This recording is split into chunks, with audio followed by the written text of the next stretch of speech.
The Trump civil war is very real, and it's heating up faster than anyone expected. What's unfolding inside the MAGA movement is even more chaotic than I imagined. When Marjorie Taylor Greene broke away, many thought that would be the only major shift. But now, one of Donald Trump's most vocal allies, Laura Loomer, has gone public with something that could easily be described as Trump's worst political nightmare.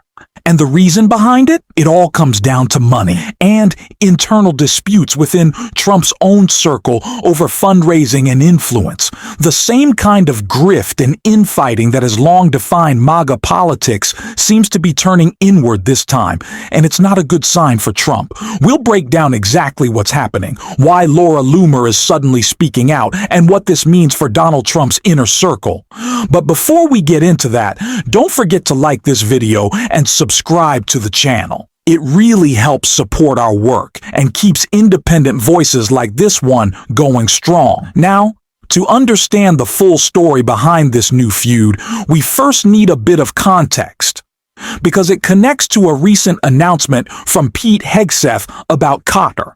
And that story begins with Donald Trump's private jet. Senator Chris Murphy recently laid out the key details, and his explanation gives us important insight into how this all ties together. You've likely been paying attention to one of the biggest corruptions in the White House. This is the transfer of this luxury jet from the country of Qatar to Donald Trump. He's planning on taking this jet with him to use privately for him and his family after he's president. I mean, that's absolutely outrageous. But what we have learned this week is the price tag. Because in order to get this jet ready to be used by a president of the United States, it needs a massive upgrade. And the price tag now looks to be about $1 billion. And there is reporting that right now the Department of Defense is taking money from other critical accounts that protect the United States from attack and using that money now to get that jet ready for Donald Trump to use personally. $1 billion of your money is being used to give Donald Trump and his family a private, personal luxury jet. That's unacceptable. Democrats and Republicans should stop that from happening right now, because it's never happened before in the history of the country. No president of the United States has taken Air Force One with him when he left office, and to add insult to injury, we're now talking about $1 billion of your taxpayer money going to fund this project. So as we get more information about how deeply immoral and corrupt this transfer and retrofit of the luxury jet is, it makes it more important that Republicans in Congress join us to stop this from ever happening. As usual, Donald Trump's private jet, reportedly worth around $400 million, has once again become part of the story. And like many things tied to his brand, questions are being raised about who ultimately foots the bill. What's especially interesting is how his presidential library has reportedly been used as a hub for some of his post-presidency ventures. In the past, when large organizations, whether media companies, law firms, or other institutions, have settled disputes or reached agreements involving Trump, some of those funds have reportedly gone through his library. That setup allows him to consolidate his operations and use the money for travel, events, or other personal projects connected to his public image. It's all part of the same pattern: the branding, the appearances, and of course, the luxury. This focus on image and financial gain continues to define Trump's post-presidency priorities, from his business dealings to his interests in emerging markets like cryptocurrency and private aviation. Which brings us to today's announcement from Pete Hegseth about Qatar. A development that caught some of Trump's supporters off guard, including Laura Loomer. Her reaction to it has been, to put it lightly, intense. And we're going to break it all down in just a moment. But first, let's take a look at the announcement itself. And I'm also proud that today we're signing a letter of acceptance to build a Qatari Emiri Air Force facility at the Mountain Home Air Base in Idaho. The location will be host a contingent of Qatari F-15s and pilots to enhance our combined training, increase lethality, interoperability. It's just another example of our partnership. And I hope you know, Your Excellency, that you can count on us.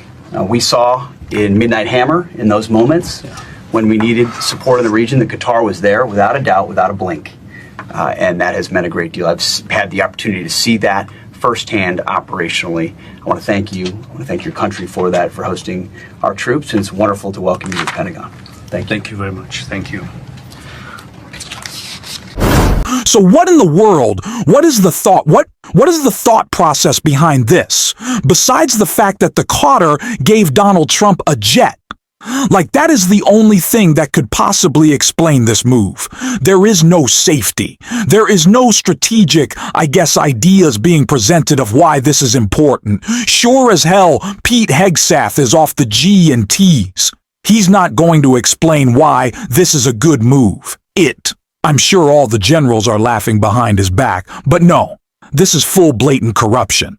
That is all it is. Donald Trump says, if you give me a jet, if you cut me a big check via my crypto scam, whatever you want, it's here for the taking. Donald Trump is literally giving up land in the United States in exchange for a jet. That's how much he's selling you out. Are you serious right now? That is what we are seeing. And I know we can see it because we've seen it all along. But clearly, now it's too much for Laura Loomer. She just went public over the news Donald Trump doesn't want to hear. And boy, it's not good. Trump's biggest ally turns on him over shocking move. Far-right influencer and informal Trump advisor Laura Loomer fired intense, damning criticism of the Trump administration for gifting Qatar an Air Force base in Idaho Friday afternoon. Does this mean the call to prayer will be broadcasted in Idaho 5 times a day? She racistly posted on X. Do we need to pay for the Arabic lessons, or will those be funded by the Emory? P.S. Do we need to chop our "I'm not going to say that" off to P. Muhammad while we walk around in black trash bags? Wow, this is really xenophobic, asking for the women of America. The administration's stunning gift to Sheeter of an Air Force base on Idaho soil looked to many like textbook quid pro quo. Cater gifted Trump 79 a Boeing 7047 months ago in April. The Trump organization bought a golf course on Qatari soil. While most onlookers have slammed the air-based gift on corruption grounds, Loomer, 32, expressed anger that Trump had gifted American land to funders of Islamic terrorism.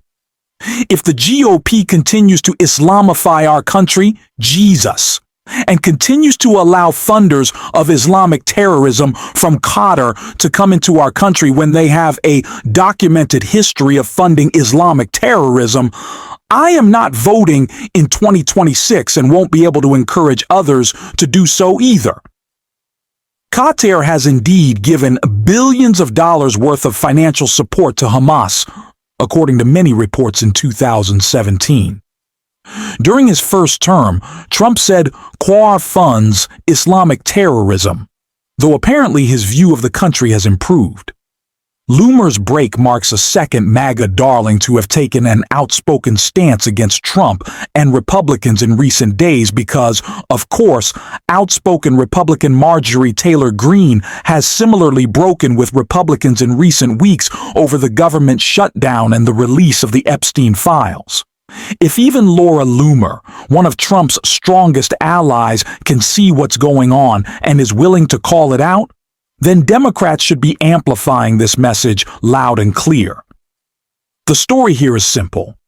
Donald Trump is prioritizing personal luxury and private deals over the public good.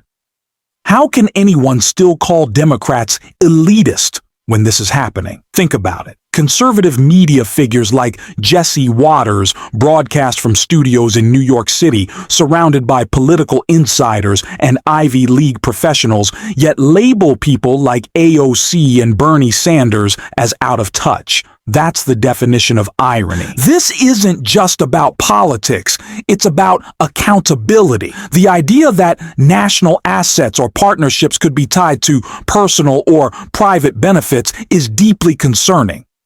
And while Trump appears focused on expanding influence abroad, questions remain about how those same priorities could affect communities at home. Illinois Governor J.B. Pritzker has already started pushing back, calling attention to the dangers of these kinds of deals and the need for transparency. More Democratic leaders should follow his lead, because this issue isn't going away anytime soon. Let's take a look at exactly what Governor Pritzker had to say. Let's start with the idea that this is a convicted felon. I mean, think about that, who is threatening to jail me. I got to say, this guy's unhinged, insecure, he's a wannabe dictator, and there's one thing I really want to say to Donald Trump. If you come for my people, you come through me. So, what does that mean exactly, Governor? Do you believe that he would follow through or that he'll chicken out? He basically said the same thing to Governor Gavin Newsom when I was with him at the height of the raids in the Los Angeles area. Governor Gavin Newsom is walking free in the streets of California. You think that he'll chicken out, or would he ever arrest you? Well, you know the expression, Trump always chickens out, taco. And I got to say, he can't arrest. We've done nothing wrong here. And very importantly, it's Donald Trump that is breaching the Constitution, breaking the law. We're taking him to court, and I believe we're going to win. Right now, in the Chicagoland area, the Texas National Guard is staging for a deployment that Governor Greg Abbott has ordered. What's the latest? Do you know where they are, what they're doing at this hour? Well, to be clear, Donald Trump ordered it and federalized those troops, and Greg Abbott's just going along. This is the same guy, by the way, Greg Abbott, who last year complained when Joe Biden tried to call up his National Guard and actually wrote a letter, signed a letter opposing that. Now he's okay with it because why? He's a lackey of Donald Trump. So we know that the Texas National Guard has been staging in Illinois. They're not yet, as far as I understand, on the streets, but I want you to know the federal government is not communicating with our state. They're not talking to you about where these troops are going. It's unconscionable. This has never happened before. If you'd like to support that mission, make sure to hit the subscribe button and leave a like on this video. If you've watched all the way to the end, drop a blue heart in the comments to let us know you're part of the community. And until next time, I will see you soon.